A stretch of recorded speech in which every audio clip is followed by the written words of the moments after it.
నాడు నేడు గాలికి ఎగిరిపోయింది, ఇంగ్లీష్ మీడియం గాలికి ఎగిరిపోయింది, టోఫుల్ చదువులు గాలికి ఎగిరిపోయాయి, గోరుముద్ద నీరు గారిపోయిన పరిస్థితులు, 8వ తరగతి పిల్లలకు ట్యాబులు ఇచ్చేది గాలికి ఎగిరిపోయింది, ఇంగ్లీష్ మీడియం చదువులు పిల్లలకు ఎండమావైపోయినాయి.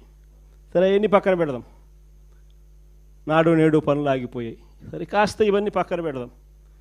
పెద్ద చదువులు చదువుతా ఉన్న పిల్లలకు ఏ త్రైమాసికం అయిపోతూనే ఆ త్రైమాసికం అయిపోయిన వెంటనే వాళ్ళకు ఫీజు రీయింబర్స్మెంట్ కింద ఫీజులు ఇచ్చేవాళ్ళం మన ప్రభుత్వంలో. విద్యా దీవెన, వసతి దీవెన అని చెప్పి గొప్పగా ప్రభుత్వం అమలు చేసే పథకాలు.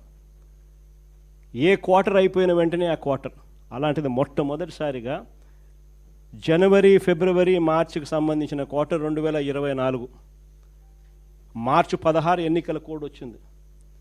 జనవరి, ఫిబ్రవరి, మార్చికి సంబంధించిన క్వార్టర్ ఆ ఎన్నికల కోడ్ రావడంతో ఆగిపోయింది. తర్వాత చంద్రబాబు నాయుడు ప్రభుత్వం వచ్చింది, ఫినిష్.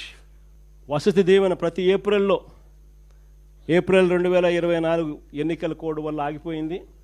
మళ్ళీ ఏప్రిల్ 2025 మళ్ళా రెండవ ఇన్స్టాల్మెంట్ వసతి దీవెన 1100 కోట్లు ఏప్రిల్ 2024, 1100 కోట్లు ఏప్రిల్ 2025, 2200 కోట్లు. ఇచ్చిందంతా 0.